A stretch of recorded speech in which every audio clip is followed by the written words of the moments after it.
Pronto, gente. Eu falei só de parte mais técnica aqui em relação ao roteiro, agora eu vou entrar basicamente no que foi o sopro, né? E o que é o sopro? Bom, a primeiro foi a ideia, né? O sopro, essa é uma anotação que eu fiz. O sopro é encantamento, a bênção é encantamento, um serve para curar, o outro para machucar. Então, o sopro que eu me refiro no título do roteiro é o sopro xamânico, né? O sopro das comunidades indígenas, que foi algo que assim, a gente tem uma certa vivência e um certo conhecimento do que acontece, né, no nosso estado, mas a gente sabe que o sistema educacional é voltado para uma maneira que, como a gente só tem que passar em vestibular, às vezes a gente não conhece bem a nossa história. Então, o sopro é... meu primeiro contato com esse lance de sopro foi quando eu fui fazer uma matéria para o meu trabalho. Eu estava trabalhando no governo do estado na época, na parte de Secretaria de Comunicação, e a gente fez uma matéria sobre o MUSA, o Museu da Amazônia. E no MUSA estava tendo uma exposição sobre a criação do universo segundo a cultura indígena, cara.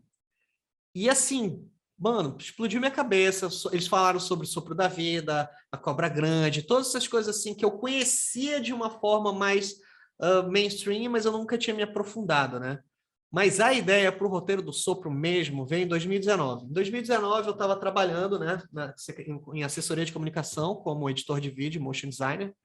E assim, quem já trabalhou em assessoria de comunicação de qualquer coisa, empresa ou repartição pública, sabe que a gente acaba acumulando funções. E aí a gente estava fazendo um material sobre Setembro Amarelo, que é o mês de prevenção ao suicídio.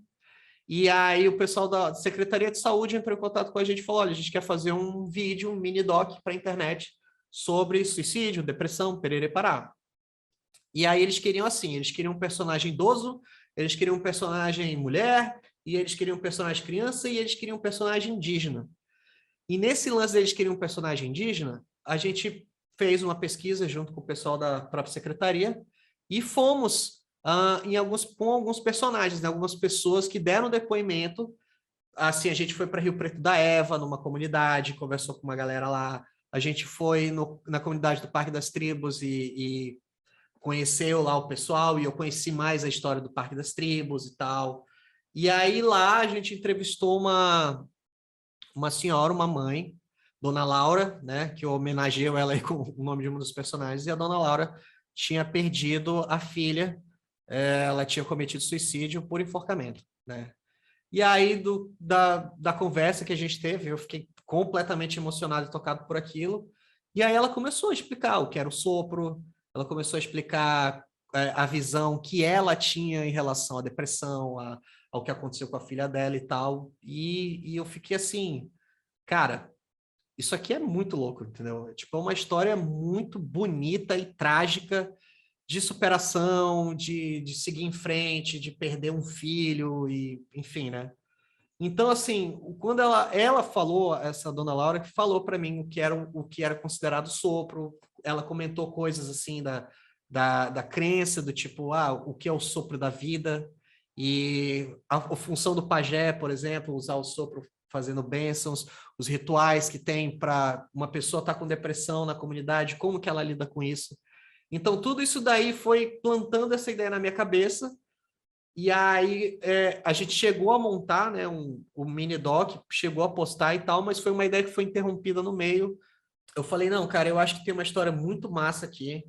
Eu acho que tá... E também me bateu assim, cara, eu acho que tá na hora de eu escrever coisas que tenham mais a ver com o meu universo, porque até então eu tinha feito um curta que se passa no México e um curta sobre um galinho que luta boxe, que era para tirar uma onda com o UFC e tal. E aí eu tava querendo encontrar algo que ao mesmo tempo lidasse com essa onda que a gente tem em Manaus, essa vivência que a gente vive longe da floresta, a gente tem vontade de ser outras coisas, mas menos manauara. E aí, no depoimento da Dona Laura e durante esse projeto do Setembro Amarelo, eu percebi como que a gente, sabe, tem certas coisas que definem a nossa identidade sendo amazonense, manauara, e tem certas coisas que a gente rejeita, e tem certas coisas que a gente acha que só a gente sente, mas a gente vê outras pessoas sentindo de outras formas, né? E eu falei, pô, tem aí uma história urbana, mas que lida também com elementos amazônicos que eu acho que, pô, poderia render um bom roteiro. Então, daí eu começo a fazer minhas anotações e pesquisa, né? Que eu vou mostrar aqui muito rapidamente, porque a gente já está com quase 2 horas de... Era para ser bem menor. Mas, assim, a primeira coisa que eu defini, eu anotei, foi isso. Eu queria que fosse um gênero de terror ou drama mais próximo do terror. O tempo que eu queria definir era 90 minutos, aí eu fiz esse quadrinho aí de 30 minutos em cada sessão, né? O início, meio, fim. Aí, no caso, dividi cada... Eu vou criar capítulos. É aquele negócio de estrutura versus cena, né? Eu comecei a criar regras para me policiar, para eu poder tentar escrever de forma mais eficiente, né? Eu queria fazer... Não, eu vou usar todas as ferramentas da minha mão aqui. E aí eu falei, não, eu vou criar blocos de 5 minutos, onde a cada 5 minutos eu tenho uma cena, uma sequência de cenas ou ações, e ali eu vou criar um universo em cada lance de 5 minutos. Eu consegui fazer isso? Bom, nem sempre. Por exemplo, eu ia definir 90 minutos, que dá mais ou menos 90 páginas. O meu projeto final ficou com 143 páginas. Então a gente vai ver um pouco mais para frente, né? Mas isso daqui me ajudou muito a estruturar o que eu queria definir como qual vai ser a lógica de como eu vou escrever. E aí, ó, aqui é anotado, né? O que eu coloquei ali naquele começo foi o que eu anotei para mim. A primeira imagem, o que seria o tema, o setup, o incidente que vai levar para e tal. Eu até fiz uma anotação assim, ó, por exemplo, o tema é a depressão não tratada pode matar. Essa foi uma das primeiras coisas que eu anotei. Do tipo assim, uma realidade, né? E aí, o setup, no caso, aqui tá, uma equipe é acionada para gravar uma pauta sobre suicídio. Bom, não vou mentir para vocês, a primeira ideia que eu tive para esse roteiro, o sopro, isso é interessante ser falado, é que eu comecei a ideia com outro set de personagens, outros protagonistas, né? E eu basicamente fiz um negócio mega comum em roteiro, que é tipo assim, eu fiz uma história sobre um grupo de assessoria de comunicação que ia fazer uma matéria sobre depressão em comunidades indígenas. Então estava tipo muito, era exatamente o que estava acontecendo naquela época e eu senti, não, eu vou escrever isso daqui porque eu acho que isso daqui vai render e tal.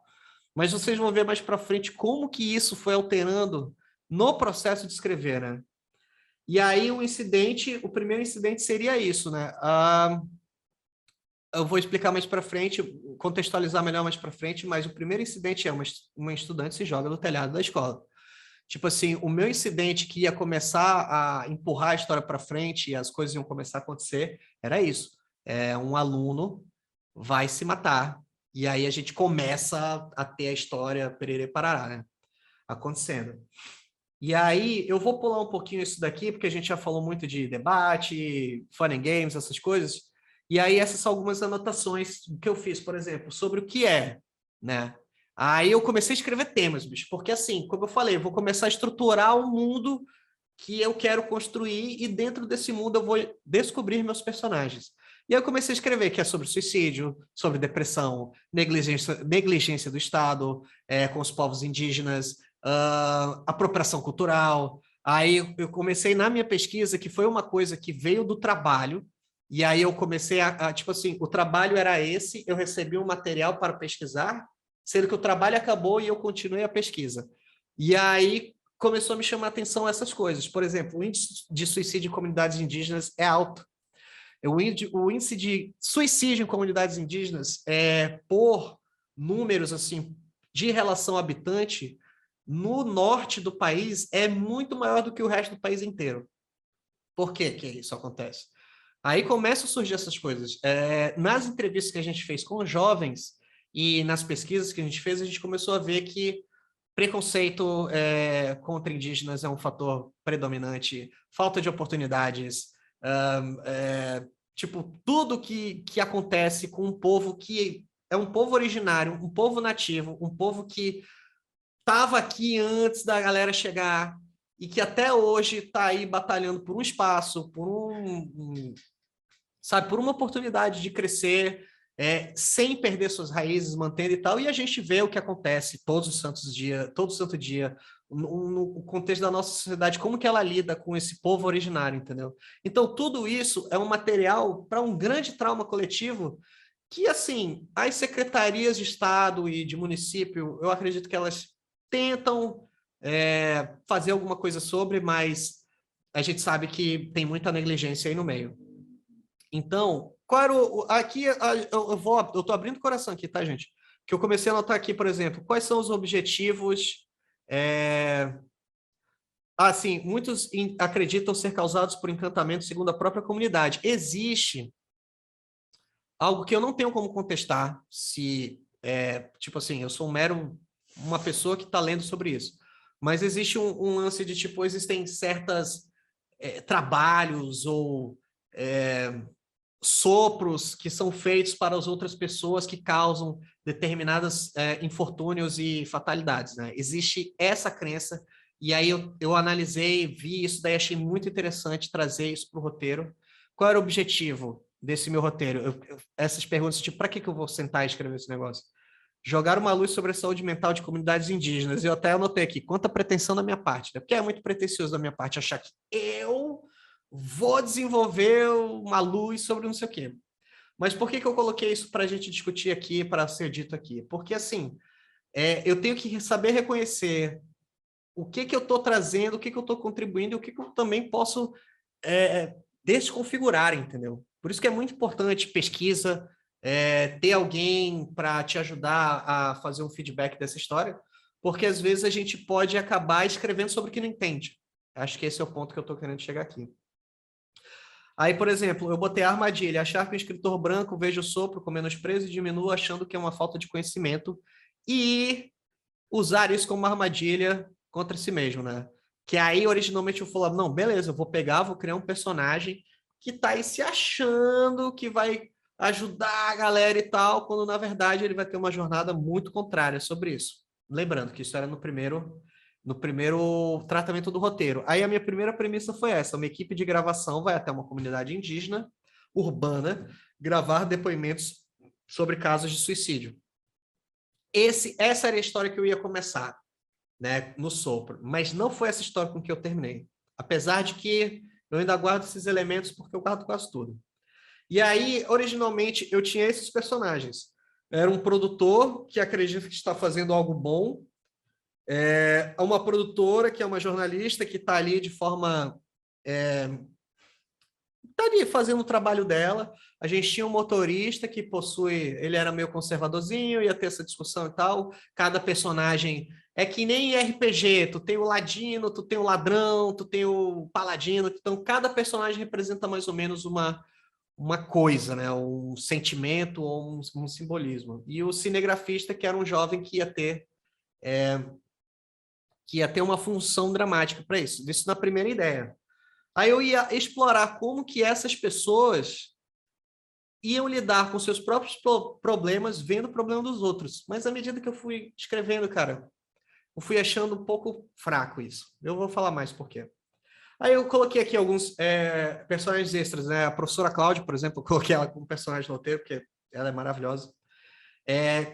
Peguei esse Rafael Ticuna, um personagem baseado numa pesquisa que eu fiz, que seria mais ou menos um personagem da comunidade, que ele batalha pelos direitos de habitação da comunidade e tal.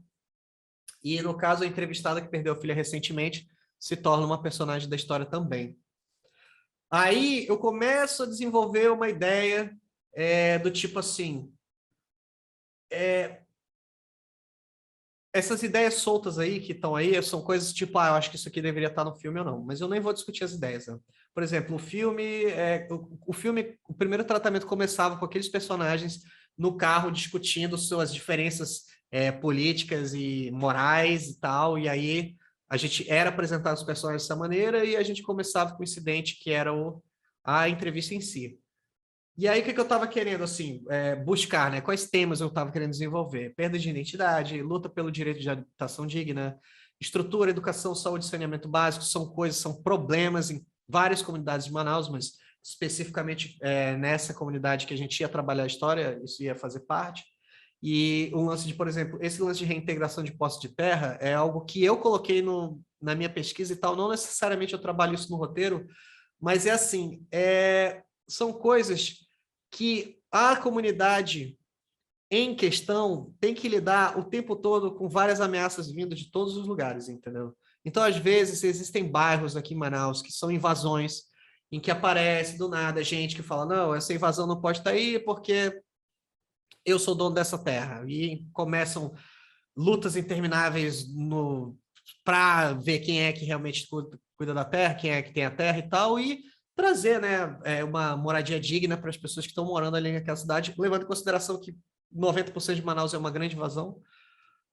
Isso são coisas, lembrando, são coisas que me ajudam a entender o universo dos personagens, mas não necessariamente eu posso colocar isso no roteiro. Por exemplo, esse texto aqui, Essa Terra é Nossa, foi uma peça que a gente teve acesso, gravado, a gente não assistiu, mas a gente teve acesso a uma peça que foi gravada pela comunidade no Parque das Tribos, um grupo de infanto-juvenil, em que eles falavam, eles criaram uma peça chamada A Casa de Guerreiro, que é sobre a polícia tentando tirar a galera de lá e tal. Eu achei um negócio muito bonito, entendeu? Eu falei, pô, isso aí, esse texto, inclusive, é um texto belíssimo, não vou passar aqui, mas que literalmente eu transcrevi a fala do que eu li, eu achei fantástico.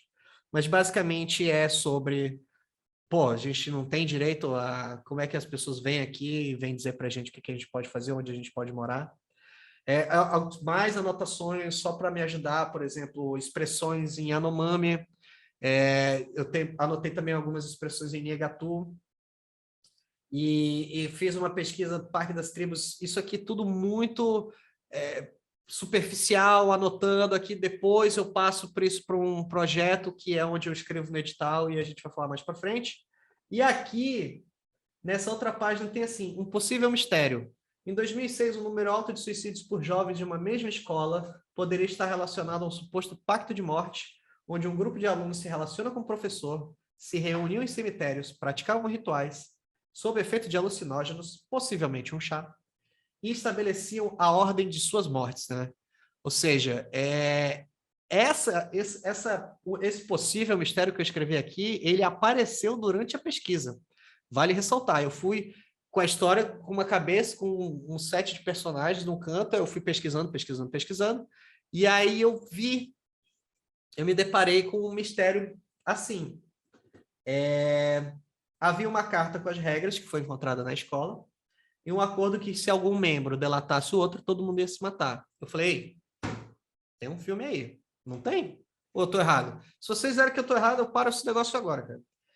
Aí eu botei aqui embaixo, como isso se encaixa na história principal? Como os conflitos, e como os conflitos da terra do bairro, tipo, como que os conflitos de terra iam entrar também, né, nessa história?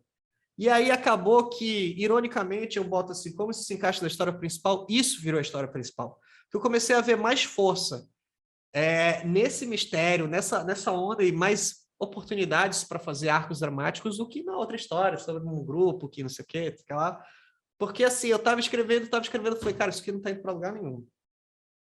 O que fez parte também da minha pesquisa, o que fez parte também da minha pesquisa foi parte do material que eu recebi na época que a gente foi fazer sobre o Setembro Amarelo.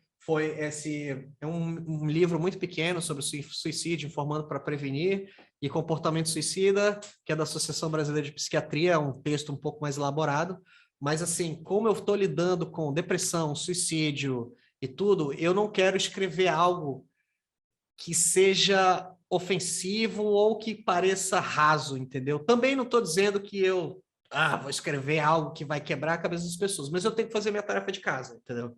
Tenho que saber como lidar com esse tema, tenho que saber o que eu posso construir, aonde que eu posso pisar sem ser uma pessoa insensível ou um escritor insensível, né?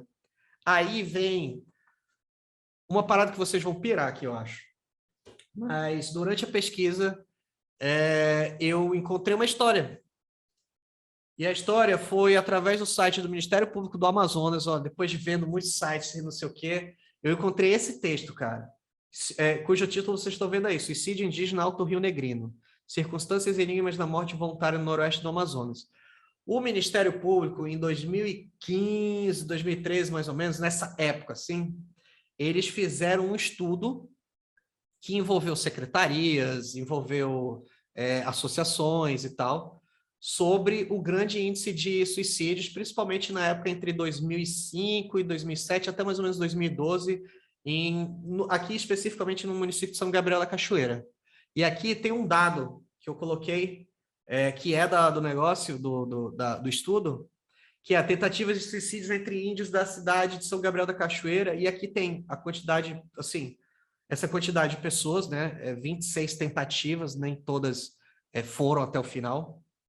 E as idades, cara, 16, 15, 13, 18, 23, tipo, jovens, entendeu? Assim, a gente tem uma pessoa mais velha ali de 27, mas eu falei, cara, isso aqui tá acontecendo no quintal da nossa casa, e a gente não tá discutindo isso, a gente não tá falando sobre isso, por quê, né? E aí, na minha pesquisa, o que eu descobri? Assim, eu vou citar um filme muito bom amazonense, que é do Sérgio Andrade, chamado Cachoeira. Cachoeira é um filme muito lírico, muito bonito, que é produção da 602 Filmes também, que fala mais ou menos um pouco sobre isso, né? No curta, mostra um grupo de jovens descendentes de etnias que costuma fazer meio que um ritual de morte, bebe, enfim, não quero dar spoiler sobre o filme, acho que dá para achar na internet, é um filme muito bonito. E assim, foi uma história que, tipo, eu falei, cara, tem um lance dramático aí, tem uma parada que não está sendo discutida e que eu acho que poderia ser trazida à luz numa forma de ficção, né? E aí, o que estava acontecendo? Entre 2005 e 2007, numa escola pública em São Gabriel da Cachoeira, um grupo de jovens criou um pacto de suicídio por uma série de razões, né, que o material discute, mas uma coisa que me chamou a atenção foi o que eu vou mostrar para vocês agora.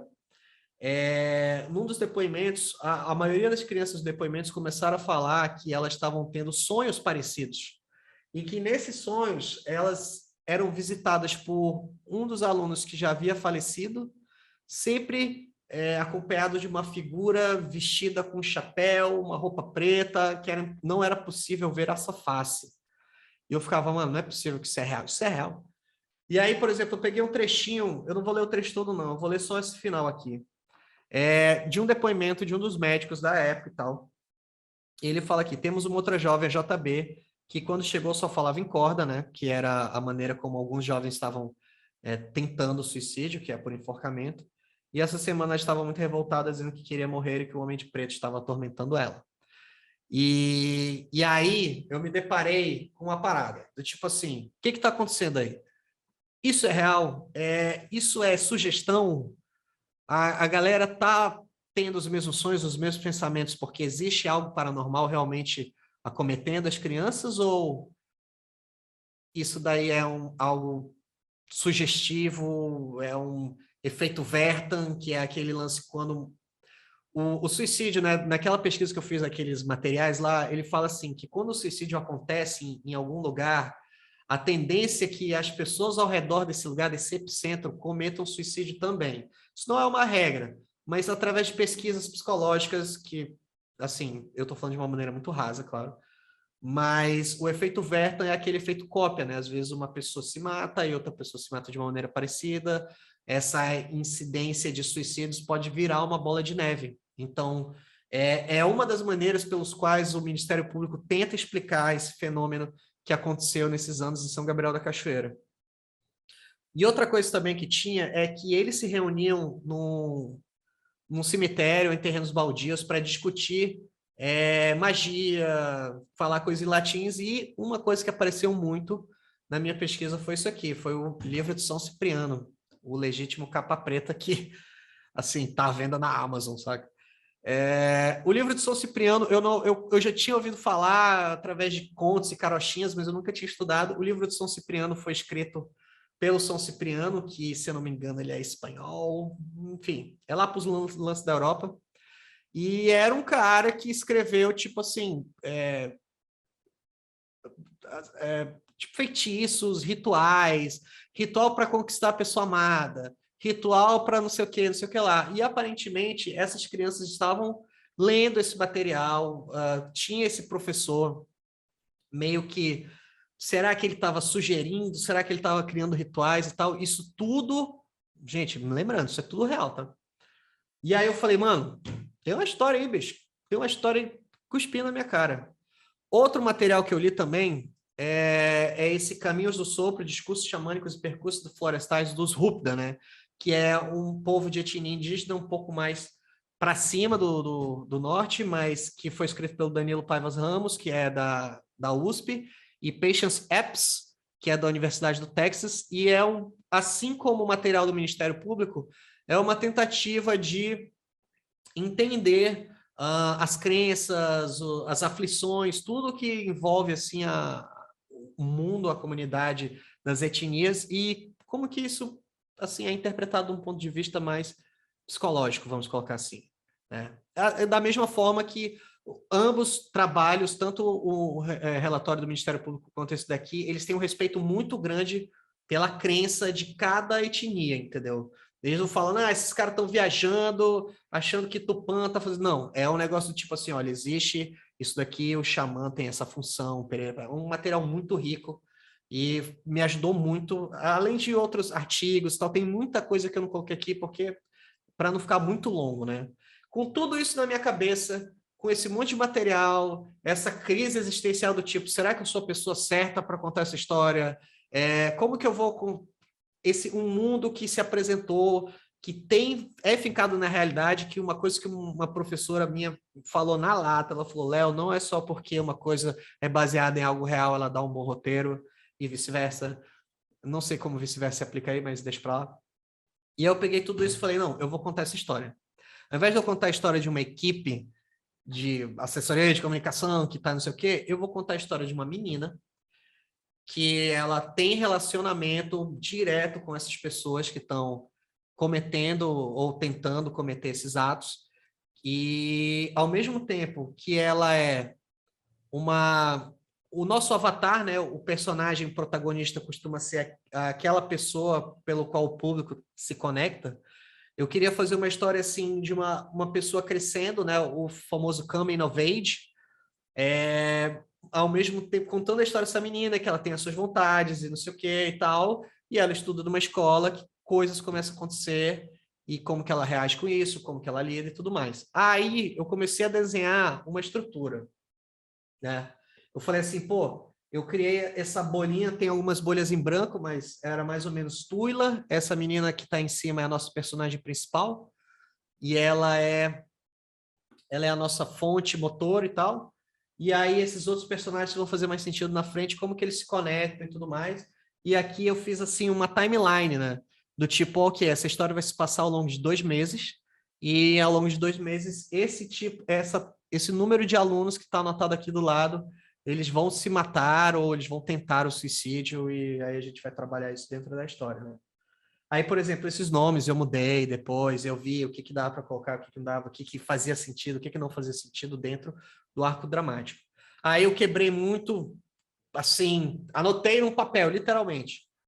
Quais são os elementos que eu quero trabalhar nessa história? Quais são os meus elementos dramáticos de mistério, vamos dizer assim? Bom, a história tem um pacto suicida que vai movimentar tudo. Acontece, a regra é uma morte por semana, né? É feito um sorteio dessas crianças, tem um bilhete desafio que vai ter um papel importante, que é esse bilhete aí que eu escrevi aqui do lado, né? Mais ou menos assim, do tipo, a experiência do colégio de receber um bilhete, o bilhete é quem pegar esse papel, quem será vítima depois de ler, escreva 4 bilhetes desse, jogue na escola, senão a próxima vítima pode ser você. E aí, eu não preciso nem explicar, né? Ou nem dizer que isso aqui vai gerar algum conflito com o nosso personagem principal no futuro. O chá alucinógeno, leituras em latim, foi isso que eu peguei da pesquisa e falei, cara, eu acho que isso são elementos que tem que entrar. E aí eu comecei a desenvolver os personagens, né?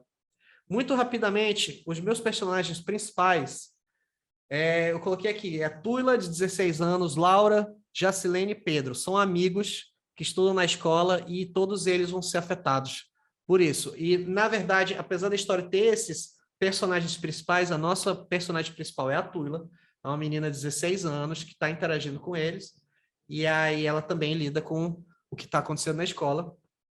Os coadjuvantes são Dona Insana, que no caso é a avó da Tuila, Daniel, que tem um papel importante, eu vou falar mais para frente, Bruno Everton, que são amigos desse Daniel, Cauã, interesse romântico da Tuila, coloquei lá, e o professor, que é esse antagonista, né, que a gente vai ter aí, vocês vão ver mais para frente. Aí, como que eu fiz um mapa dessa história, né? Mais uma vez, anotações. A galera, eu comprei um monte de post-it, aí eu comecei a escrever as coisas em post-it e tal, mas o post estava me deixando confuso, então eu fiz de novo as bolinhas. Tá difícil de entender aqui, mas eu transcrevi isso já. Mas basicamente eu desenhei nessas duas folhas todos os pontos dramáticos que eu queria trabalhar na história. Não necessariamente são as coisas, tipo assim, por exemplo, um dia na escola, Tuila, o que ela quer? Então, tipo assim, isso vai me ajudar, são essas três primeiras bolinhas aqui, né? Opa, essas três primeiras bolinhas aqui, cadê meu? Enfim, o mouse não apareceu. Mas como que eu vou trabalhar isso? Como que eu vou transformar isso numa cena? Então, isso aqui me ajudou, aí eu transcrevi para aqui, em pontos. Então, tá aqui meu primeiro ato, né? Antes da gente entrar no meu primeiro ato, deixa eu só fechar aqui rapidinho. Eu quero mostrar uma coisa para vocês, que é o projeto. Deixa eu ver aqui. Tá aqui. Fecha aqui. Desktop. Arquivos da oficina. Esse é o projeto descritivo, acho que vocês conseguem ver aí, né? O objetivo é o desenvolvimento de roteiro para longa-metragem, pererê, parará. Aqui eu tenho uma descrição, mais ou menos, a gente vai ver isso com mais calma mais para frente, né? Mas aqui, mais para baixo, plot A, plot B. Aqui, os personagens. Eu criei uma mini biografia de cada personagem, que é uma coisa assim, que tu não precisa fazer se tu não quiser, mas ajuda, às vezes atrapalha, enfim, cada um tem o seu processo. Mas aqui no caso, por exemplo, Tuila, isso daqui era ainda do primeiro tratamento, entendeu? Porque depois as coisas foram mudando e tal. Mas ela é neta do antigo líder da comunidade e neta de Sana. Tuila perdeu sua mãe ainda nova e foi criada pelos avós. Tem 16 anos, está lidando com todas as coisas do mundo adolescente na escola e com o garoto que ela é afim, o Cauã. Ela tem descendência indígena, o sonho dela é sair da comunidade e fazer faculdade fora, mas ela tem medo de deixar a avó sozinha por causa de todos os traumas, querer parar. Nessa primeira versão, o avô da Tuila estava falecido, mas aí eu trouxe ele de volta à vida. E aí o arco de Tuila é conseguir superar a perda de seus pais, se conectar mais com suas raízes da comunidade e ajudar a proteger e crescer. Tuila percebe que pode seguir seus sonhos e usar o que aprendeu para ajudar a sua comunidade. É um arco. Não sei se é necessariamente isso que eu acabei trabalhando no roteiro. E aí eu desenvolvi para cada personagem, Sana, Francisco, personagens que eu não vou entrar muito no mérito agora, mas que alguns até deixaram de existir na lógica do negócio. Deixa eu voltar aqui para a nossa apresentaçãozinha. Então, eu criei o primeiro ato, né? O primeiro ato, a primeira imagem, a primeira sequência começa com a Tuila com 2 anos de idade, a mãe dela comete suicídio. A gente dá um salto de 11 anos e mostra um dia na escola dela, um slice of life, como a galera do mangá chama. E nesse dia da escola eu apresento a estrutura dos grupos que ela tem. A Tula é uma personagem que ela não é uma garota popular, mas ela também não tem, ela não é uma solitária. Ela tem o squadzinho dela, ela tem os amigos dela, mas ela sim, ela tem aqueles amigos. Ela tem problemas com outros alunos, ela é afim de um cara, ela tem uma menina que não gosta dela e assim por diante. E os amigos dela são Laura, Pedro e Jacilene. Jacilene é uma das melhores amigas da Tula e ela namora um rapaz chamado Daniel. E eles se encontram de mão. Saem mais tarde, o Daniel tem uma banda com 2 amigos, Everton e Bruno, como vocês viram na anotação. A Tuila vê o professor falando com o aluno Leandro. Opa, foreshadow. Depois vai lá o callback. À noite, Tuila, Pedro e Jacilene estão de bobeira, tirando uma onda com outros jovens.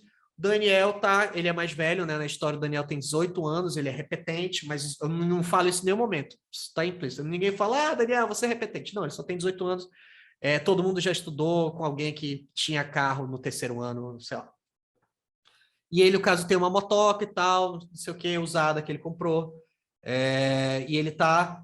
À noite eles estão curtindo uma onda e tal, eles estão tipo num posto ou num terreno e tal, curtindo. O Daniel é desafiado para fazer um racha. A Jacilene, a namorada dele, é contra, tenta convencer ele a não ir, mas o Daniel faz. E ele, num dado momento, a moto derrapa, ele perde o controle, cai e se machuca. Aí esse é o início do nosso primeiro incidente, né? Daniel é levado ao hospital, ele entra em coma. Tuila, Pedro e Laura acompanham o Jácio no hospital. Aí tudo isso que eu estou falando em tópicos, eu estou trabalhando em cenas. Tipo, Tuila, Pedro e Laura acompanham o Jace no hospital. Pô, aí a gente tem uma cena, a gente vê o Daniel lá em coma e tal, não sei o quê. A gente tem um espaço pequeno de esperança de que ele sofreu um acidente, ele pode sair dessa. E aí, no final do primeiro ato, o nosso incidente que empurra a história para frente, nosso primeiro incidente que empurra a história para frente é que o Daniel morre. E essa morte do Daniel vai desencadear o que seria o nosso segundo ato. Vocês podem ver que o segundo ato está um pouco mais longo, né? O segundo ato normalmente é onde tu desenvolve mesmo, é a meiota da história. E aí, como, assim, num roteiro, num filme de 90 minutos, né? Assim, fica aquele negócio, 30 minutos do primeiro ato, 30 minutos do segundo ato, 30 minutos do terceiro ato, que eu tentei fazer, mas acaba que eu roubei um pouquinho de cada do primeiro e do segundo ato, do terceiro ato, falei, não, menos espaço para vocês, mais espaço para o desenvolvimento. Como o Daniel morre, a Jacilene, que é a namorada dele, fica em depressão. Laura, que é tipo, uma das melhores amigas dela, começa a se preocupar, também como a Jacilene. Bruno e Everton visitam o túmulo de Daniel, bêbados, e lá eles alegam ver o espírito de Daniel ao lado de um homem vestido de preto, os chamando para vir junto. O rumor se espalha pela escola, né? Porque na escola é foda. Tudo se...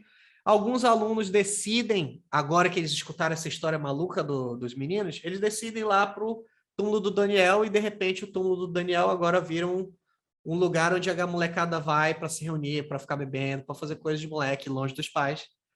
E alguns dias depois, Jacilene se joga do prédio da escola e Laura é uma das meninas que vê o corpo cair na frente dela.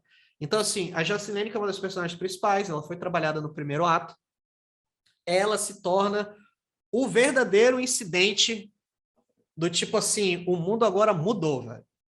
Como eu falei lá no começo, a gente tem um primeiro incidente que foi a morte do Daniel, e agora a gente tem um segundo incidente que foi o suicídio da Jacilene. E é isso que vai criar a confusão que vai levar o resto da história, né? Laura acompanha Jacilene até o hospital, mas Jacilene não resiste e morre. Tudo isso é para trabalhar esse lance que a Laura é a melhor amiga da Jacilene e ela tá vendo o que tá acontecendo com a amiga dela, então ela vai criar um trauma por causa disso. Aí, ó, aquele primeiro draft que eu tinha feito virou uma linha. Uma equipe de Secretaria de Saúde vai à escola gravar depoimentos dos alunos sobre a morte de Jacilene. Né? Porque isso tem um propósito dramático. Né? De repente, o Estado demonstrou interesse. Será que o Estado está realmente preocupado em criar um tipo de vídeo de prevenção ou o Estado está preocupado em falar, epa, isso aqui não é culpa nossa, entendeu? Todas essas ambiguidades vão sendo trabalhadas dentro do roteiro. Tuila pega passando cola em uma prova, vai para a coordenadoria onde encontra Cauã, que a convida para uma festa. Ela concorda em ir com Pedro. O Cauã é tipo assim, ele vai ser o cara que vai trazer a Tuila para essas festinhas que ela estava se recusando aí, porque, pô, né? Ela não queria se reunir, ela tá passando por um luto também. Mas aí, como acontece sempre uma situação puxando a outra, ela tá na sala, ela passa cola, mandam ela para secretaria, o Cauã, que é de outra sala, ela se encontra lá com ele, e aí eles têm uma conversa e ele meio que mostra um certo interesse nela, e tipo assim, quem, né? Eu não vou na festa X. Ei, tu quer ir na festa X? Claro, claro que eu quero. Então é mais ou menos isso, essa dinâmica que eu tava querendo trabalhar aí. Na festa, o professor participa, nosso antagonista, e começa a discutir filosofia, vida e morte, toma um chazinho com a galera, né? Bruno e Everton decidem, nesse dia que eles estão com o professor, eles ficam lendo coisas falando sobre vida e morte, eles decidem que vão se matar. E o professor propõe um pacto de suicídio com eles. Aí já começa a vir a pergunta, qual é o propósito do professor? Por que que ele está basicamente convencendo jovens a se matar? Tá. Pedro e Tula decidem tomar o chá. Tipo assim, eu desenvolvi isso um pouco melhor, porque aqui está em pontos e parece que a Tuila toma um chá e tal, não tem um pouco mais de cenas trabalhando até chegar nisso, mas eles decidem tomar o chá, a Tuila fica desorientada, fica perdida até que desmaia, ela acorda na beira de uma praia e volta para casa. O boato começa a circular pela escola, desse pacto de suicídio, os professores ficam alertas, e finalmente o Brian, já ia falar, o Bruno e Everton, que eram amigos do Daniel, que morreu no início da história, cometem suicídio por enforcamento. A imprensa local se amontoa, aí começa a vir consequências dos atos. A imprensa local se amontoa E finalmente Tula encontra o bilhete que a gente leu mais cedo. Quem pegar esse bilhete, a próxima vítima pode ser você. Nessa mesma época, a Laura tem um sonho. A Laura, que está traumatizada, viu a amiga dela morrer na frente dela. Ela começa a sonhar com a Jacilene. Ela começa a ver esse cara vestido de preto ao lado dela. Aí, mais uma vez, esse cara existe? Ou ele é uma sugestão dos boatos que vem correndo pela escola? Pedro e Tuila decidem visitar a Laura e a Laura começa a se exilar dos amigos. No começo eram 4 amigos muito grudados, não sei o que, e agora, depois desses incidentes que vem acontecendo, ela vai começando a se exilar, as coisas vão perdendo um pouco de sentido. Um novo aluno tenta se enforcar, mas ele sobrevive e não se lembra. Então ele vai alegar que, tipo assim, cara, eu tive um sonho muito estranho, quando eu acordei eu já estava aqui no hospital, eu não lembro de ter me enforcado. Foi algo que eu também encontrei em pesquisas tal de pessoas que tentaram cometer suicídio em momento de estresse tão grande que não se lembram de ter feito. E isso serve também para deixar ainda mais grosso o boato que tá rolando na escola, do tipo, olha aí, tá acontecendo, tem um espírito, não sei o que, não sei o que lá. Os professores chamam Tuila para conversar e revelam a ela que encontraram um bilhetinho com vários nomes e o nome da Tuila tá lá. Num desses, assim, junto com o de Laura, que não tem ido às aulas. Então, a gente já começa a... O personagem principal agora, ele tá 100% dentro da história, mesmo que seja contra a vontade dele. A Tuila, sacando que aquele professor tem alguma coisa a ver, vai tirar satisfação, o professor a ameaça, né? Eu botei assim, Edith, acho que era ela, o procura, ele se faz de sonso, tá? O professor faz primeiro, não tem nada a ver com isso. Mas ele ameaça a Tuila, então ele se declara como o vilão ou o antagonista da nossa história. A Tuila começa a sofrer preconceito, é chamada de vários nomes e os amigos dela de bruxos, porque eles ficam alegando paranormalidades. Todo mundo que já estudou no colégio sabe que aquilo é um zoológico. O Pedro sai num encontro, é visto pelo irmão dele, que é mega conservadorzão. Isso mais para frente funciona, porque quando ele chega em casa, ele é agredido pelo irmão, ele foge de casa, que aí se torna um problema também. Então, ele se torna um problema. E o professor finalmente se reúne com alguns jovens e forma um novo pacto, que é o lance de que se alguém denunciar, todo mundo vai se matar.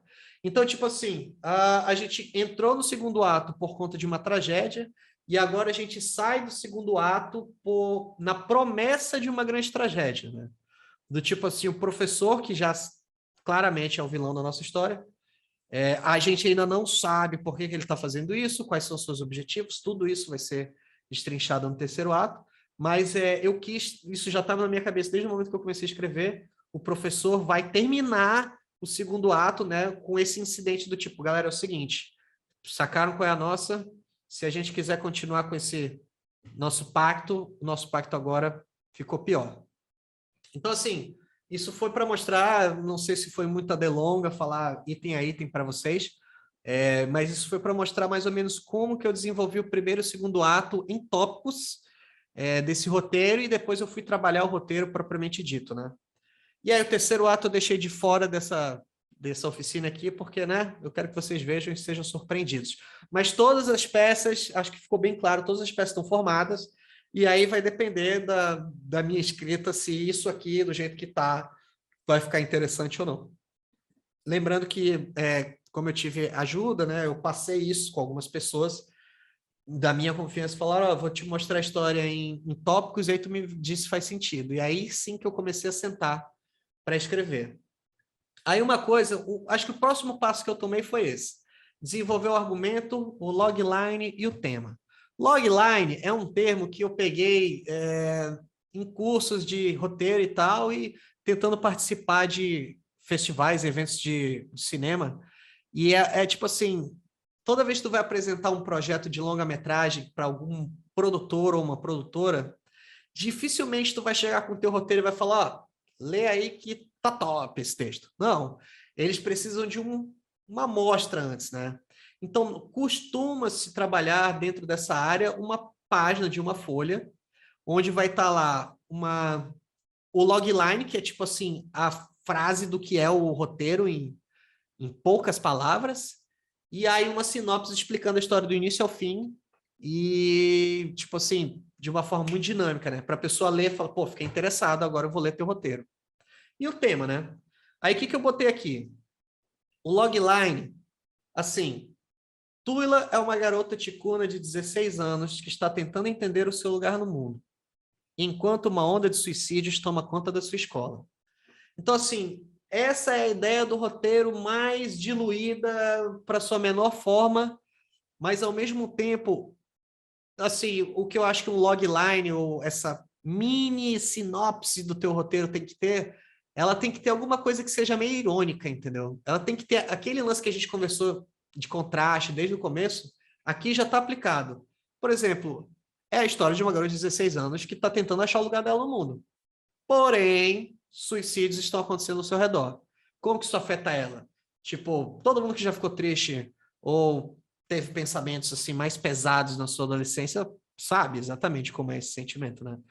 Essa falta de pertencimento. Então, aqui a gente está trabalhando, parece que são duas histórias, né? A história de uma garota crescendo e a história de uma onda de suicídios acontecendo na escola. Como é que isso vai se conectar? Aí é o brother aqui que tem que e alguns temas principais que eu coloquei, além daqueles que eu anotei, né? Eu comecei a destrinchar, bom, amadurecimento, vida escolar e medo do futuro. Eu tô quebrando isso em menores termos para me ajudar a ver o macro, porque quando eu entrar na cena para escrever, eu tenho essas ideias rodando na minha cabeça, mas o que vai sair é uma nova surpresa. E o tema principal é depressão. Essa onda toda que eu estou escrevendo, tudo isso que eu estou querendo fazer, o que que eu estou querendo falar? Eu estou querendo olhar, contar uma história de depressão e tentar ver, né? A depressão, ela, assim, quem já teve histórico de depressão na família, conhece, sabe que é um negócio que, tipo assim, puxa a pessoa e é muito difícil, é um processo, é um trabalho, mas não é impossível da pessoa começar a trabalhar aquilo e começar a trabalhar melhor. E eu acho que no gênero de terror dá para trabalhar isso muito bem. Por exemplo, um filme que eu acho muito bacana é o Babadook, que eu acho que é o livro de Babadook, o título em português. Babadook, assim, sem querer dar spoilers, mas a protagonista não necessariamente ganha ou vence do monstro. Ela passa a conviver com o monstro. E eu sinto que a depressão é mais ou menos isso, né? É um monstro invisível que às vezes sugere que a gente faça determinadas coisas, mas, enfim, né? Então, esse é o tema da história principal, essa análise de depressão. Mais uma vez, não estou querendo fazer panfleto, não estou querendo dizer, ei, essa é a solução assim, assim, assado. Eu fui pegando esses elementos dramáticos do mundo real para tentar construir uma história. Aí, em seguida, eu escrevi um argumento, que eu não vou ler aqui, né? Essa apresentação toda eu vou disponibilizar para vocês no link. Mas, basicamente, eu escrevi a história toda, do início ao fim, tipo, em conto, vamos dizer assim, em argumento, né? Que aí, a partir disso, eu pego esse argumento e tento trabalhar ele dentro da história na hora de fazer o projeto. E aí, tudo aquilo que eu já li antes está mais ou menos aqui escrito em uma forma mais literária, vamos dizer assim, né? Aí aqui a gente tem uma liberdade maior de ser menos pragmático e objetivo no texto. A gente pode dar uma floreada um pouco para passar a ideia ou a sensação da ideia do que a gente quer escrever. Aí, por fim, a gente já está chegando perto do nosso final. Eu botei formatação muito para o final, porque é aquele negócio, né? A regra número 1 é que não existem regras. Mas, ao mesmo tempo, qualquer editor de texto funciona, mas, ao mesmo tempo, existe uma linguagem. Então, só para o final é que eu quis colocar um exemplo de formatação. Aí eu coloco uma página aqui do roteiro, né? Que é a primeira página. Aí aqui, isso que eu falo da linguagem do roteiro de cinema, que é bem única, assim, do roteiro de cinema. Aqui a gente tem na nossa primeira linha o título, né, interno, caso de Twyla, aí sala à noite, para descrever, né, tipo assim, essa casa da Twyla é uma casa que eu vou voltar várias vezes ao longo do filme, né? E aí eu gosto de especificar mais ou menos aonde a gente está dentro da casa para ajudar a pessoa a visualizar. Mas, na maioria das vezes, as pessoas leem, elas não prestam tanta atenção, mas é importante ter aqui. Aí aqui a gente tem uma descrição, ó, Suiane, uma descendente indígena de etnia ticuna, 30 anos, aquilo que a gente falou, né, uma descrição, caps lock e tal, está sentada em uma cadeira segurando Twyla, em caps lock no colo, uma criança de 5 anos, cantando uma canção de ninar para ela.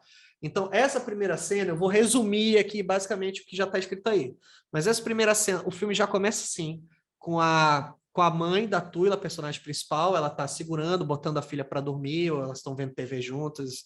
Elas estão na sala interagindo e a filha está dormindo no colo dela. Ela bota a filha para dormir, sai sem fazer nenhum barulho, arruma as coisas tudo bonitinho, lava a louça e tal, deixa tudo bonitinho. Tem um momento de rápida dúvida que ela chora enquanto ela está lavando a louça. Tu pode ver que está tudo descritivo, nada é falado. E aí, quando a gente menos espera, ela vai lá e, enfim, né? Pega uma corda e vai fazer o que ela se propõe a fazer. E aí, no final, a porta da casa se abre. Olha, acabei de ver um erro de português aqui. A porta das casas se abre e entra o Fernando, 68 anos, e Isana, 59 anos, ambos de etnia ticuna. E a Isana tem uma reação e fala, Suiane, meu Deus. Então, tipo assim, mais pra frente a gente descobre que esses são os pais da Suiane e eles estão encontrando o corpo da filha e agora a gente já conhece, tipo assim, é a primeira cena meio que eu espero que já definiu qual é o tom da história, né? A gente já sabe que vai lidar. Eu tinha 300 outros inícios de cena. Já cheguei a começar uma cena contando só do ponto de vista do avô da menina, contando só. Mas meu coração me disse que eu falei, não, eu tenho que começar por isso aqui, porque aqui eu já tenho todo o tema. Eu tenho o lance do suicídio, que vai ser um problema que vai ser recorrente ao longo da história. Eu já estabeleço que na história da minha personagem principal, a Tuila, ela tem um histórico de depressão e suicídio na família. E, mais uma vez, quem tem isso na família sabe que ecoa por gerações o suicídio, então é um negócio muito complicado.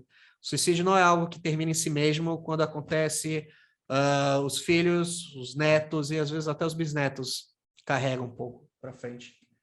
E aí eu peguei um outro exemplo de uma outra página. Isso aqui, estrutura de cena, né?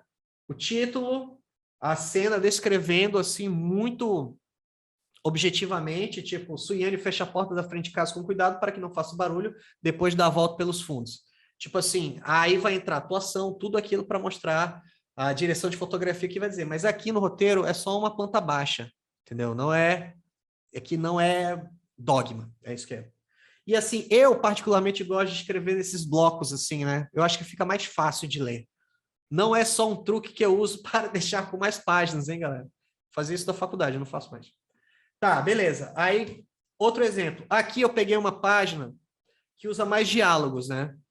E aqui nessa página, nesse momento, é um pouco mais para frente da história, quando o Daniel, como eu falei, Daniel, namorado da Jacilene, que é uma das melhores amigas da Tuila, ele tá querendo fazer o racha, e aqui a Jacilene tá, tipo, brigando com ele. Tu quer provar o quê para quem? Para esse babaca? O cara que chamou ele pro racha, né? E aqui tem um diálogo e tal, muito rapidamente. Eu só quis mostrar mesmo como que é o diálogo escrito. Tipo assim, tem esses bloquinhos de escrita e tal, por exemplo, ela fala assim, tu quer provar o quê para quem? Para esse babaca? Aí Leandro diz, Leandro é um personagem que vai aparecer depois. Leandro diz, o que foi que eu fiz? Deixa de ser sonso, tu que fica inflamando essas coisas. Aí, ego, eu não falei nada, só perguntei se. Aí ela interrompe, cala tua boca agora. Do tipo assim, não sei se ela vai falar cala tua boca agora, ela fala cala a boca, ou ai te fuder, alguma coisa assim. Mas ela interrompeu, cada um tá vivendo a sua verdade, ela tá. Existe um conflito aqui nessa página, né? Então, tudo aquilo que eu falei, você tem que fazer isso, tem que fazer aquilo, pô, eu acho que eu tô fazendo aqui, né? E aqui é a Jacilene tentando convencer e falhando em fazer com que o namorado dela não faça o racha, né? Que vai desencadear todo o resto da história. E assim, gente, eu já chego mais ou menos um pouco perto do final. Eu acho que, de resto, o resto da história, lembrando, eu fiz um primeiro draft, aí eu não fiquei satisfeito com ele, reescrevi do zero.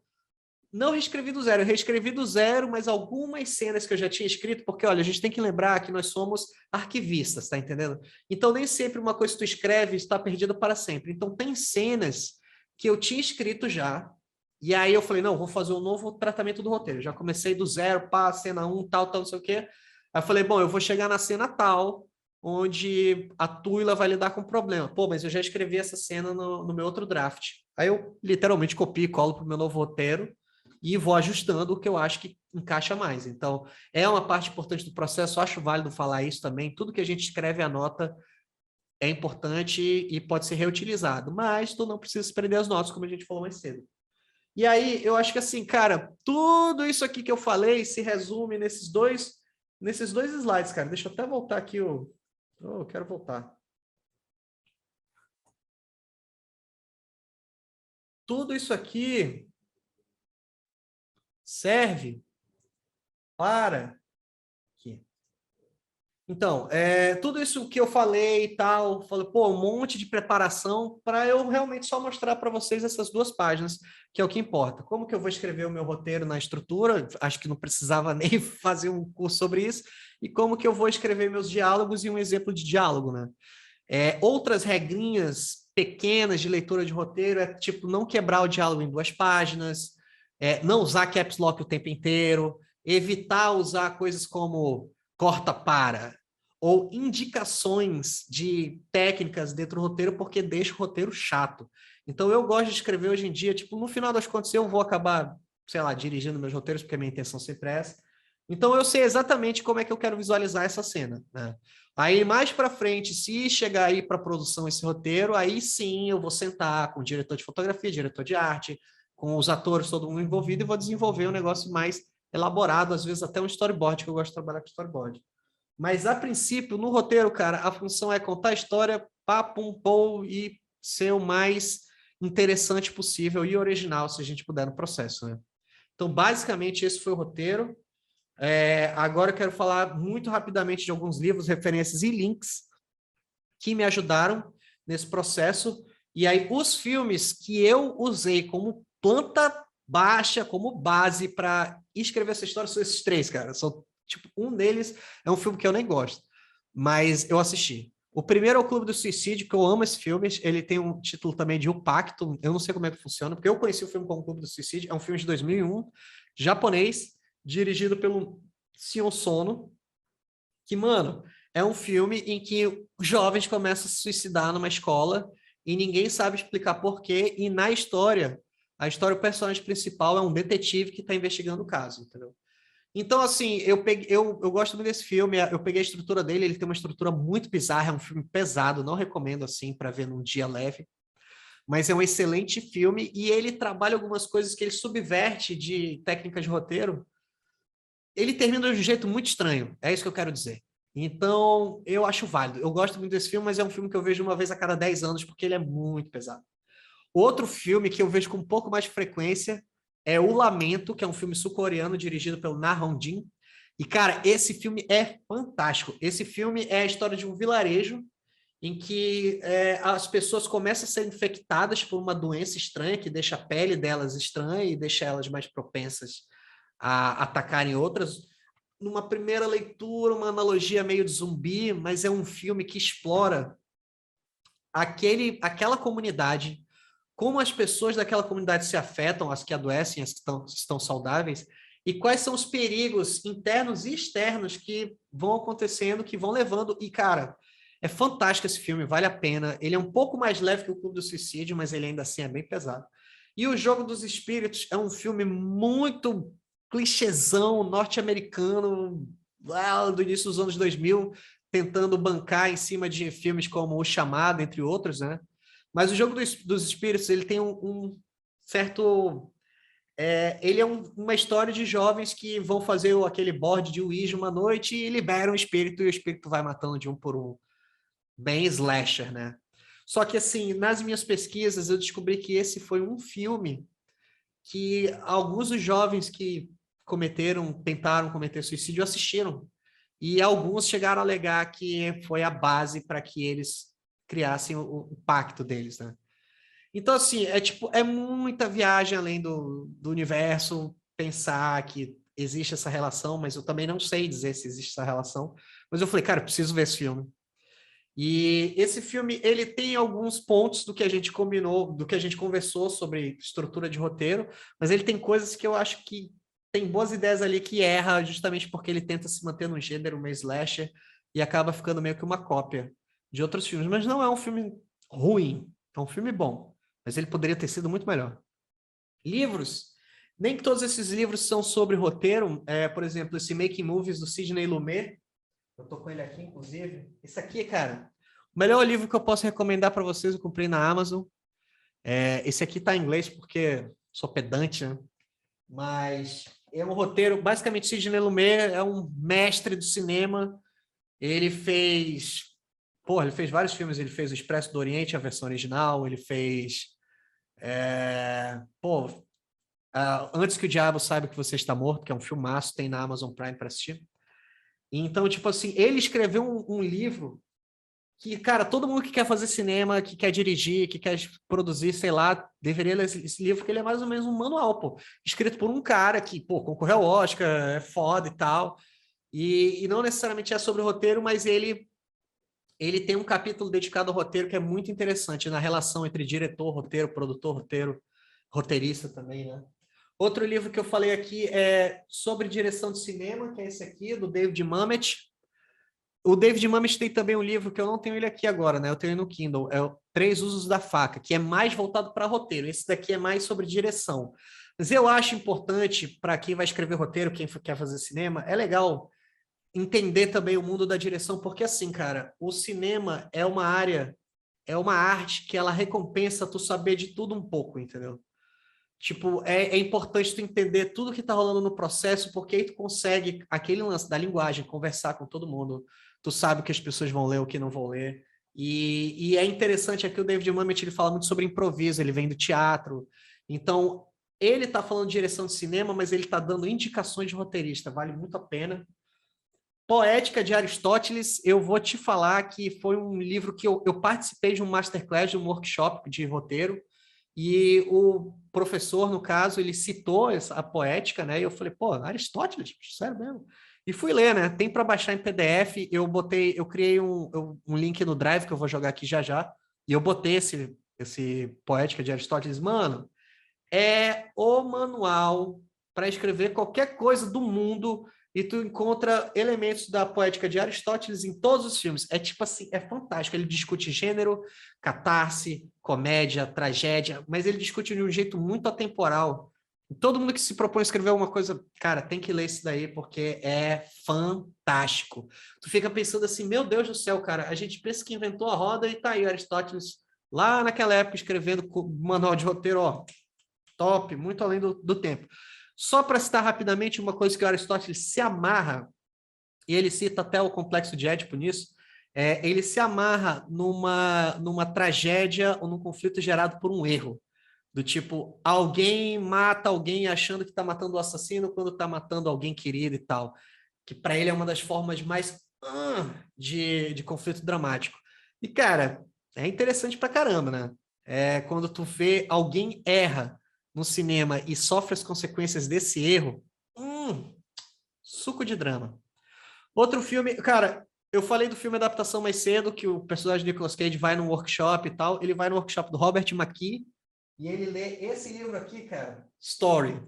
Bicho, eu sou muito assim do tipo, esses caras estão fazendo regrinha para escrever roteiro, mas a história do Robert McKee, ele fala mais sobre, ele não fala necessariamente sobre técnica de escrita, é mais assim análise de história. E eu fui ler esse livro com muito preconceito e ele me quebrou a cabeça, cara. Valeu muito a pena. Tá. Valeu muito a pena ler esse livro, ele é muito interessante e ele faz análise com filmes clássicos, Casablanca, Chinatown, esses filmes da Hollywood mais antiga, que vale a pena, cara. E todos esses elementos que a gente está discutindo aqui, que podem ajudar você na sua história, a gente encontra tal. E por último, esse livro No Piscar de Olhos, que é esse aqui. No Piscar de Olhos não é um livro de roteiro, é um livro de edição, escrito pelo Walter Murch, que editou alguns filmes como Apocalipse Sinal e O Poderoso Chefão, então ele é um herói para mim, né? Eu que trabalho muito com edição também sou muito fã do cara. Mas o que é interessante desse livro para roteiristas é uma visão da edição, porque assim, a edição começa no roteiro, né? A gente já escreve o roteiro seguindo uma certa estrutura, a gente já sabe o que vai acontecer. O flashback no roteiro, ele tem que estar na mesma ordem que está no roteiro, no filme. Tudo bem que mais tarde a gente pode mudar todos esses elementos, mas ter um olhar de edição na hora de escrever o roteiro, para mim, ajuda muito, porque eu sei exatamente como como que eu vou visualmente puxar uma cena da outra, né? Não só em conflito, em plot, em personagem, mas o tipo assim, eu sei que, eu vou, sei lá, eu vou lidar com um sentimento de um personagem na cena, eu sei que eu vou cortar para a cena seguinte, eu vou criar uma transição aí, entendeu? Fora outras coisas que ele fala sobre edição de roteiro, sobre timing, sobre estrutura, que é um livro de roteiro, de edição, que não é sobre eu vou aprender a editar no programa. Não, eu vou aprender os princípios e conceitos de edição de filme, que sentimentos eu quero passar, que histórias eu quero contar, e, cara, isso afeta muito na escrita do roteiro. Os links que eu botei aqui, o roteirodecinema.com.br é consagrado, acho que todo mundo conhece, mas vale a pena sempre ressaltar, porque é um site brasileiro que disponibiliza roteiros em PDF, roteiros nacionais, projetos e tudo, e está sempre avisando, né, de editais e tudo. E é um trabalho independente, cara. Então, vale a pena celebrar. E esses outros dois, coverfly.com e blacklist.com, né, esse BLCKLST, esses são dois sites que eu acho, de todos os sites de roteiro, assim, agora papo mais indústria, todos os sites de roteiro que eu vi, inscreva seu roteiro no nosso festival, não sei o que, não sei o que lá, tem muito aventureiro querendo a nossa grana, por aí. Mas esses dois sites, Coverfly e Blacklist, eu sinto que eles têm pelo menos assim, no Blacklist tu pode inscrever, né, tu cria um perfil, assim como no Coverfly, tu cria um perfil, tu pode colocar um roteiro lá e outras pessoas podem ler, preferencialmente pessoas da indústria, e podem dar feedback e tal e tudo. O Coverfly eu conheci mais porque ele também, dentro do site, tem um sistema para tu inscrever teu roteiro em festivais de roteiro, né? E aí pleitear, tipo, ou um acordo de desenvolvimento, ou simplesmente participar por grana ou premiação. E aí ele tem uma estruturinha, tu bota teu roteiro, tu participa de vários festivais e o teu roteiro tem uma pontuação. E por fim, duas ferramentas que eu gosto muito para escrever roteiro, Celtics, que, mano, se alguém falar para ti, Celtics é coisa de amador, essa pessoa enfim, Celtics é grátis, é uma ferramenta muito boa, é online, eles têm um plano premium, e eu escrevi muitos roteiros de bons curtas e roteiros publicitários também nele, né? Só que, assim, depois de um tempo, eu fiquei sentindo assim, cara, eu quero levar mesmo a sério essa onda de ser roteirista, de escrever e tal.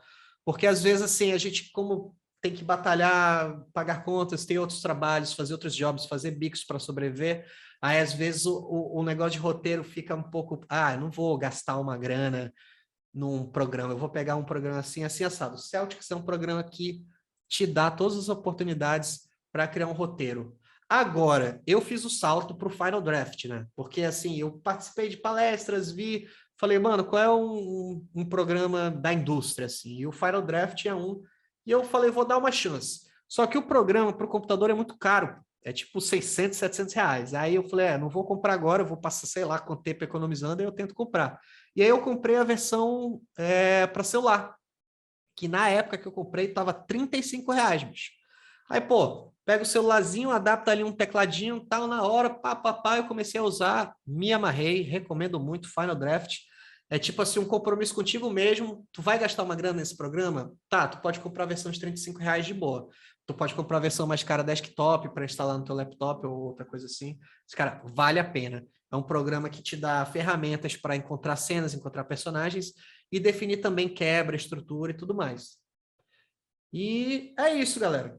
Por fim, chegamos aqui ao final do nosso Masterclass, né? Começou às 6, terminou às 9, então foi mal. 3 horas aí de falação. Eu ia abrir no final para perguntas, mas acho que a galera já deve estar cansada. Não sei se vocês quiserem mandar depois, muita gente já deu vazare.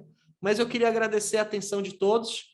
Sim, antes de eu ir embora, bom, quem já foi embora vai perder, mas eu vou colocar aqui um link top que vocês vão se amarrar. Deixa eu só abrir aqui rapidinho. Deixa eu pegar aqui o meu linkzão. Gerar link, eu já gerei. Copiar link. Eu vou jogar aqui. Esse link do Drive é um link... Eu vou abrir ele aqui, bicho. Vou abrir aquele aqui para a gente olhar rapidinho. Concluído. Caramba, o que é isso aqui? Freebies. Eu acho que todo mundo consegue ler. Eu não sei por que estão essas linhas aqui. Mas, ó, eu coloquei roteiros que eu já escrevi, né? Eu coloquei o roteiro da lista junto com o Castro. Eu coloquei o roteiro de A Última Balada de Almanches, cara, com os erros, tem erro de português, tem erro de estrutura. Esse sou eu por dentro. Esse roteiro aqui, Boas Intenções, o roteiro de um conto que eu queria gravar baseado em Hellblazer, e eu ia fazer de forma independente. Peguei uma escaleta do Que Horas Ela Volta, que eu acho que vale muito a pena. Será que eu consigo abrir aqui? É a estrutura que a diretora do Que Horas Ela Volta ela usou. Ela usa uma estrutura de sequências, né? Que eu acho válida. E aí, pô, esse é um freebie que ela liberou. Ela tem um curso, acho que é no Navega Cursos, eu não sei, mas ela tá com um curso online, vale muito a pena fazer. A Mui Laerte. Putz, eu esqueci o nome dela agora. Sou péssimo. Ana Mui Laerte, isso, lembrei. Ela tá com um curso agora, enfim. Esse Fargo Bible é a Bíblia do Fargo que a Fox liberou, né? Que tem assim como que eles fizeram o manual de produção, entre várias outras coisas. Aí botei alguns roteirinhos, né? Midsommar, que eu falei mais cedo. O roteiro do Morto Vivo, de longa-metragem, tem 90 páginas. É um roteiro de um longa assim que eu meio que eu queria fazer, eu ainda quero fazer esse filme, mas eu já tentei escrevi em editais, ele não foi para frente e tal, e eu falei, quer saber, eu vou liberar para a galera ler, se alguém roubar a minha ideia, pô, produz aí e me dá os royalties. E aí, o Parasita e tal, e tá aqui, ó, Poética de Aristóteles, o Pulp Fiction, aí eu botei aqui, ó, o Save the Cat é esse roteiro que criou esses beats, tá ligado? Que a galera fala muito mal. Então eu acho assim, tem gente que fala mal, tem gente que fala bem, eu acho que vale a pena ler, entendeu? Basicamente é um cara que escreve roteiros e ele desenvolveu esse sistema que ficou famoso e todo mundo começou a usar. Igual ao manual do roteiro do Sid Field, o famoso Sid Field, né? Esse, no caso, é Screenplay, The Foundations of Screenwriting, né? Esse aqui está em inglês, mas tem em português para baixar também. Lembrando, tudo isso é para uso educativo, não vão vender. E aí ele também, cara, assim, eu quando entrei no edital e fui, agora eu vou escrever o sopro, eu tenho um ano para fazer isso. Lógico que a minha primeira reação foi entrar em pânico, pelo amor de Deus, eu sou uma fraude, o que é que eu vou fazer agora? Aí eu comecei a ler tudo, inclusive livros que eu já tinha relido, como esse do Save the Cat e tal. E aqui, por final, eu coloquei o roteiro do Iluminado, que é um roteiro que acho que vale a pena ler, porque é um filme de atmosfera e como é que ele traz essa atmosfera no roteiro. E, por fim, a Bíblia de True Detective. O que são essas Bíblias, né? Ah, sim, eu coloquei aqui, ó, tá zipado. É um modelo de Bíblia que eu peguei no curso da Academia Internacional de Cinema. Se tu for, ele tá zipado aqui, mas o que que ele tem? Dentro, ele tem tudo que tu precisa para tirar tua ideia do papel, e ele tem modelo de orçamento, ele tem modelo de cronograma, ele tem modelo de autorização de uso de imagem e tal. Eu acho que é algo que tem que ser compartilhado. Eu fiz esse curso em 2008, então acho que eles não vão ficar chateados se eu compartilhar, lembrando que é para fins educativos. Mas é basicamente assim, a Bíblia, tudo que tu vai criar, preferencialmente é bom ter uma Bíblia, né? Tipo assim, na hora da pré-produção, tu vai pegar o teu roteiro, tu vai montar essa Bíblia para tu poder conversar com todas as áreas, direção de arte, maquiagem, figurino, belelê, todo mundo vai ter uma cópia dessa Bíblia. Esse é o passo seguinte para quando tu tiver o teu roteiro pronto, tu tiver um financiador ou ali, ou um edital pronto para te financiar, e esse é o momento que eu vou fazer isso. Então, vale a pena, vocês podem baixar e utilizar para vocês, né? No caso, ele vem com a logo da IC, é só tirar a logo da IC, botar a logo de vocês e adaptar os templates. Então é isso, galera. Muito obrigado por ter participado dessa palestra. Mais uma vez, eu queria que fosse 1h30 e ficou o dobro. Que nem o roteiro final. Aliás, tem que mostrar o roteiro final. Tá aqui ele, o sopro. Pá! Ele foi um projeto financiado pelo Feliciano Lana, prêmio da Secretaria de Cultura. E aí eu ia colocar o roteiro, mas eu vou segurar o jogo ainda, né? Mas tá aqui o bichão. Vamos ver que eu não estou mentindo? 143 páginas, mãe. Olha aqui, ó. Não vai ler o final, não. E aí, originalmente eu queria que ele tivesse 90, aí eu vendi pro edital que eu ia fazer 120, mas acabei fazendo 140. Lembrando que esse é o segundo draft. Agora eu vou dar uma relaxada e aí eu vou começar a trabalhar nesse próximo draft e correr atrás de oportunidades para tentar tirar o roteiro do papel. Então é isso, gente. Espero que vocês tenham gostado. Qualquer dúvida, me manda aí um DM. Se quiser me mandar, pô, eu tenho um roteiro, queria que tu desse uma lida, manda aí. Eu sou portas abertas para isso. Então é isso, gente. Muito obrigado. Mais uma vez, eu vou encerrar aqui. Eu vou dar o stop share.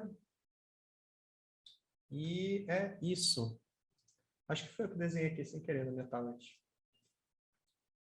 Muito obrigado, gente. E this is the end.